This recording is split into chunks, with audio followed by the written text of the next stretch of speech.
And what should be expected from official visit of Dr. Mahathir Mohamad, Prime Minister of Malaysia, especially on southern Thailand peace talks? Let's listen live with Professor Dr. Panitan Wattanayagorn, advisor to Deputy Prime Minister on Security. He is now with us in the studio. สวัสดีค่ะ Next week is going to be big moment for Thailand on peace process. Certainly, I think Malaysia is one of the very important neighbors, especially in terms of peace and stability in the south. I think no doubt, I think we need Malaysia to be working closely with Thailand. Of course, as a facilitator, we expect Malaysia to do more under the leadership of Prime Minister Mahathir. I think Prime Minister Mahathir knows the situation very well. 22 years in office last time, and very important role that he played, and groundwork that he laid in principles that should also remain intact. He, of course, not supporting the separation of the South. It's very clear. He thinks that this is the internal problems of Thailand, and he thinks that any group should not seek sanctuaries in Malaysia to attack Thailand. I think these are the principles that may not change. So we are pleased with all the principles that Mahathir is standing by. And listening to the interview earlier, it's very clear that he's very eager, more eager but this time around to help Thailand resolve the issue. But what specifically will be on the agenda when this issue comes up? So what do you expect? I mean, expect any new ideas from him this time? Well, I think certainly this visit will bring Thailand and Malaysia closer. Of course, in the past few years, we have changed so many governments. In the last administration of Prime Minister Najib, we have 3 or 4 governments, and of course, a lot of focus in the internal politics of both countries. So this is the first opportunity to reconnect after so many decades that we have not worked closely. I think that's we expect to get the overall better messages to the world and to the people in the South that Thailand and Malaysia will work much closer. Secondly, in terms of the conflict in the South, certainly we think that the team that Prime Minister Mahathir is bringing back will bring their own knowledge that will be very useful to deliver a next step of the peace talk. The next step of the peace talk is very critical. We have spent 4 or 5 years building up trust, getting to know each other. We have what we call Party B, including 2 or 3 more joining. Some people would call Mala Patani plus 3. Now we are looking forward to resume the talk. We are now in the process of putting together a team. We also, I think the Thai government is looking forward to work with various groups in preparing for the next level. The next level will be very critical. I think both countries should agree to deliver something concrete, something more tangible. Overall, is it disruption of the policy of Malaysia side, especially they have been facilitator for many years? Is this disruption of their side or continuation? Well, I don't think it's a disruption or discontinuation, but the talk is not easy. I think Thailand has overcome the obstacles of the talk.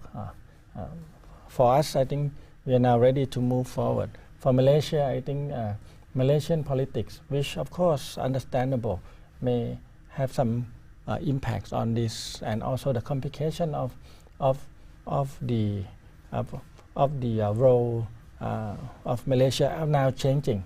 The strategic new map in Malaysia is now created a new opportunity, new window of opportunity. This window may close in the next few years. So we need to take, I think both sides are now realizing that we need to take this opportunity to push for more success. I think the key success will be on many fronts, on delivering peace and stability on the areas. We need to see more peaceful situation on the ground. We may need to see more participation of various groups. Expectedly, not all groups are joined in the last few years. We expect more participation, and we hope, the Thai people hope that Malaysia, with the new commitment, can bring new parties, which is of course all parties to the talk, and step by step. Once we are connected, Thailand will listen. We will listen. The Thai public will listen more, listening intensely on what parties on the ground really want. Personally, I think they are very concerned about their own identity. I think we need to work hard on this issue. So it looks like the key to the next level of the talks will be how to expand the scope of the talk to include more key players in the process. Is that the approach that Thailand and Malaysia will be taking? Well, that is to be expected, but then it again depends on the comfort level of more groups joining. We have to talk to all groups. Some of them may not be comfortable to have more. We may have to think of new innovative ways of how to include more without creating discomfort.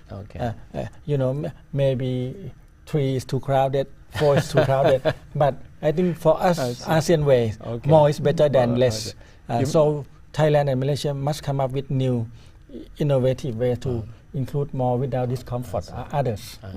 You were talking earlier about how Prime Minister Mahathir is bringing in some of the old hands, some of those with experience in the talks in the South, dating back to the CPM era, right? Yes. You must be referring specifically to at least Mr. Abdul Rahim Noor, the former Inspector General of Malaysian Police.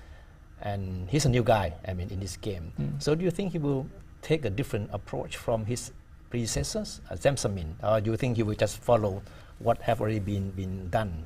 Well, I think the situation have changed so much, 30 years from the peace talk that Malaysia signed with CPM. We supported that in Phuket, and of course all generals on our side still remember that, General Kitti, Ratanachaya, General Akanit, and many others who worked behind that. Remember well the commitment of Tan Sri Mohammed Noor. He's very instrumental. His energy, his commitment is very clear. He'll bring that energy, commitment to this round, which is going to be admittedly more complicated. It's not exactly the same formula, but the same person. And surprisingly, in the mid-70s, he's more committed. He has more energy, and he has more clear idea. And this can happen because as you go along in life, you can see things more clearly. And I think I sense that this is he wants to do. This is why Prime Minister Mahathir picked him. But he needs more cooperation on the ground. He needs more cooperation with Thailand. And we see a good team that he's putting. Special team that he's putting from special brands, from different people from National Security Council. I think we are quite positive, and our reaction is very hopeful. Has there been any communication between Thai authorities and Rahim Noor after his appointment as the facilitator? I think we always communicate to our neighbor. We have exchanges. So you have a sense of what he's going to do, at least? We have to prepare. We have to prepare for the big meeting. And we have worked around the clock to make sure that the visits of the two prime ministers will be successful. What about the changing of Thai team, the change of the chief of Thai team? It's not exactly changing because the Aksara will be, as I understand by Deputy Prime Minister Pravit, he mentioned that Aksara will be nominated to Prime Minister as an advisor to the new team. But the new team on the ground will lead by a very experienced general, General Udom Chai, who has a many good team on the ground. We also have changes in SB PAC, a special administration body. We have now a very good experienced person as a caretaker of the director. So Thailand certainly also have a very good team at hand. Admittedly that we are now moving into the transition period. In the next few months, I think we will move into the elections. So I think timing is critical for the team to really get things moving. So it really depends on timing, on how they are going to get along and set timeline of the next round of talk. Exactly. They need to come up with a roadmap with a clear timeline. They need to have an item that can be delivered as we move along in the next few months and maybe a year or two, as you mentioned earlier in the program. You cannot be loosely like in the past a few years that you had time to getting to know each other. Now we got to know each other. Now we need to really deliver. Most important thing is people are still injured or dying. Being hurt. Although much less. We have passed the peak period. And I think the reduction of 40 to 50% of the incidents and violence is much more than that.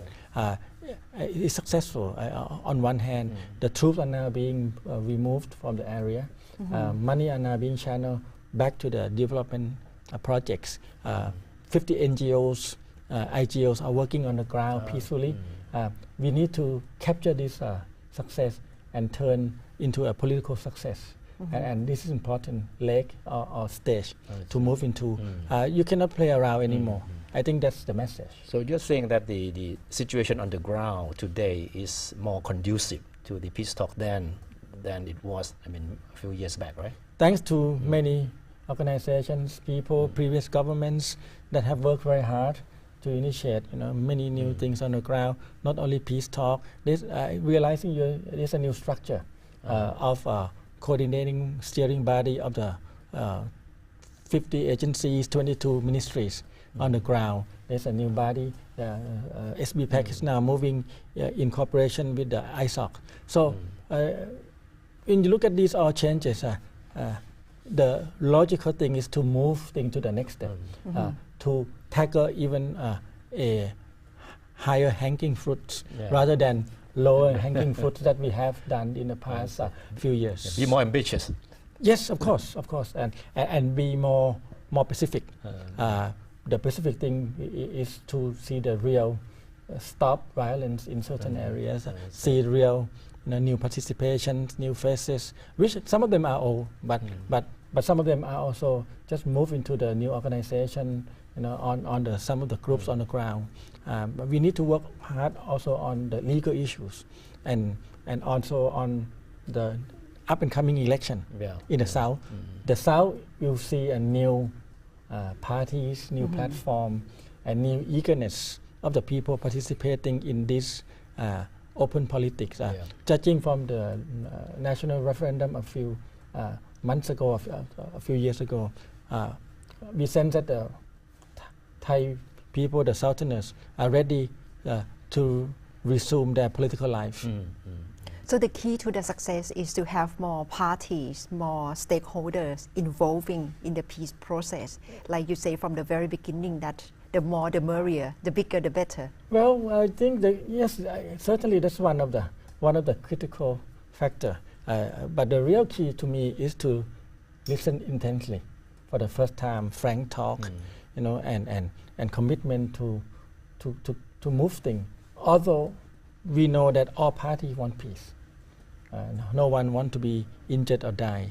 But how to deliver this? From the talk in the last few years, including those parties that are not coming to the talk, they indicated that they really do not want violence. The violence also affecting the real people on the ground, especially Thai Muslims are the most very clear victims on the ground. So the key success will be, of course, more participation, more effectiveness in terms of facilitator, more commitment on our side, especially listening and also accommodating and a new team. There are a few other, and of course at the top level, prime ministers and their team must be committed and also encourage this in the next few months to the new ground, to the higher ground.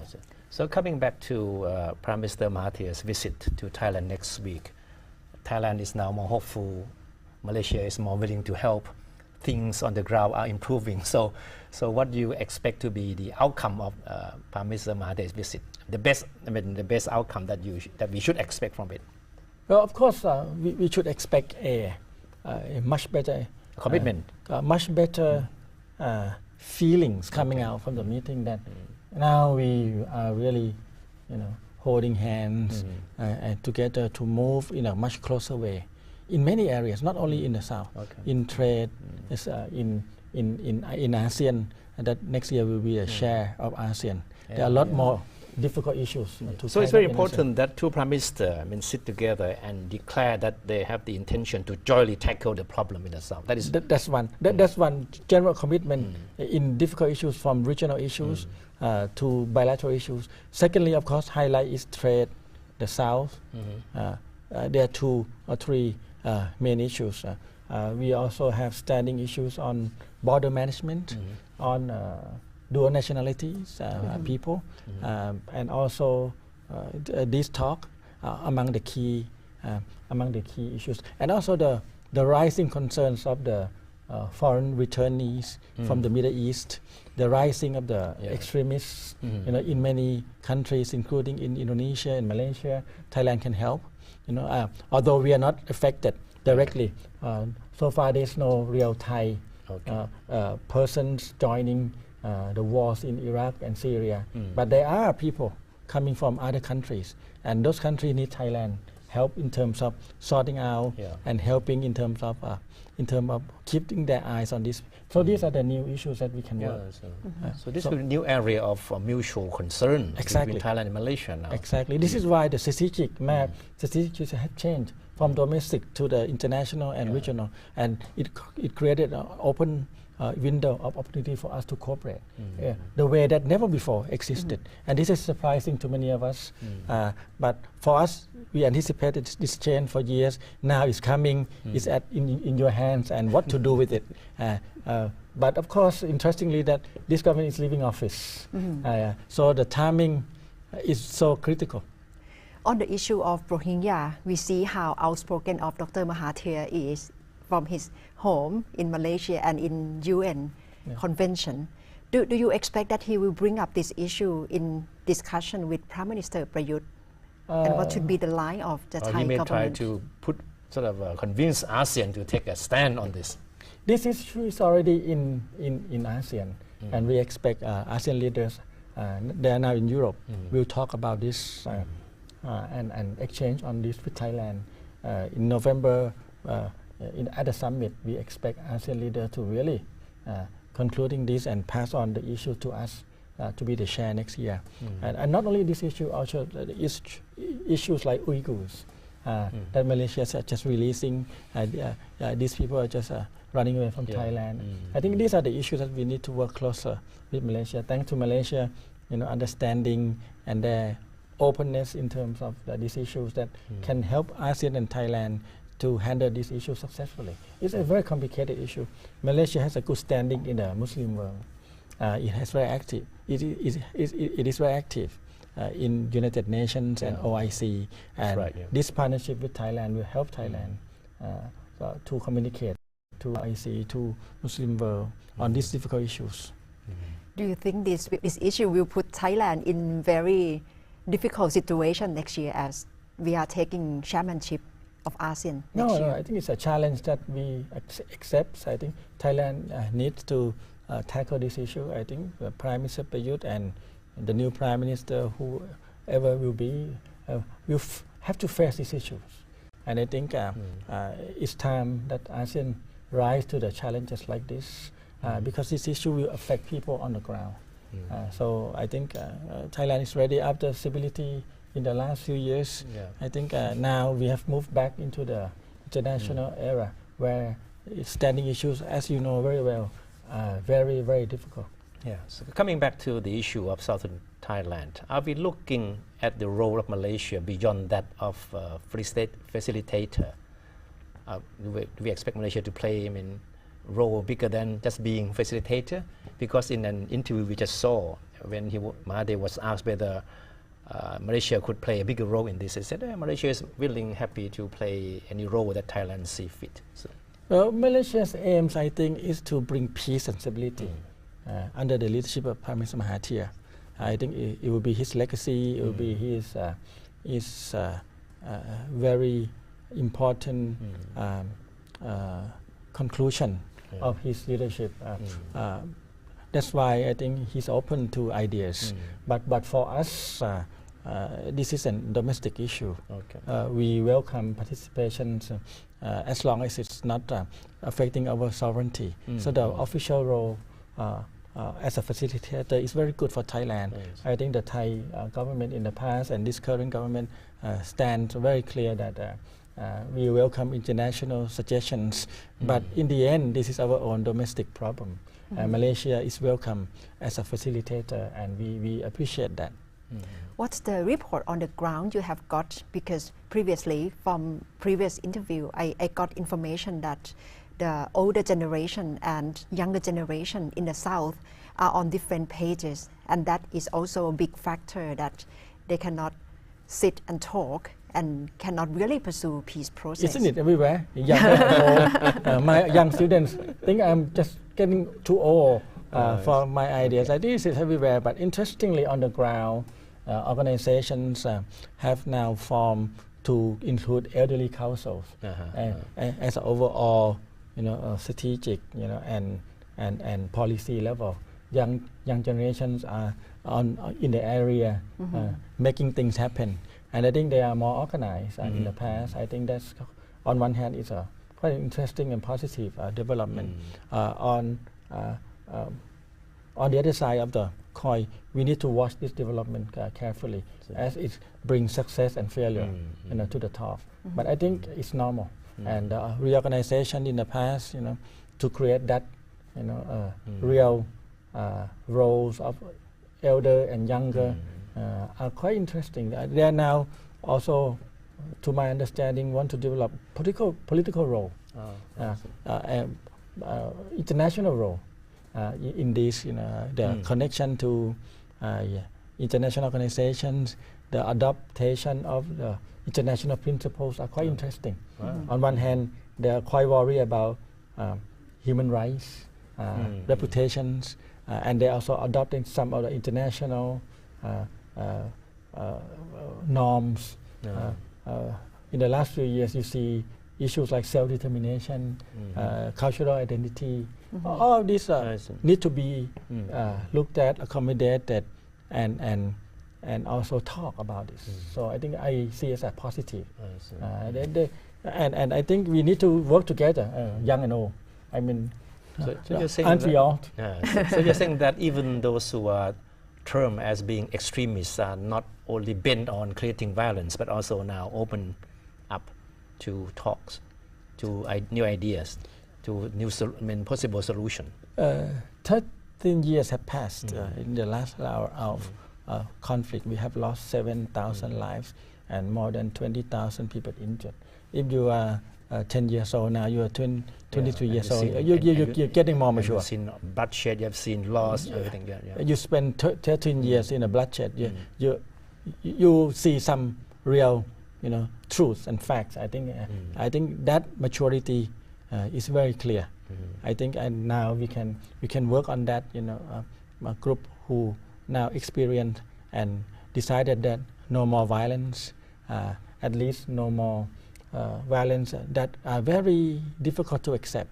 Remember, in the past, soft targets are very, very much under attack. Young mothers, children, school children, people shopping at the supermarket.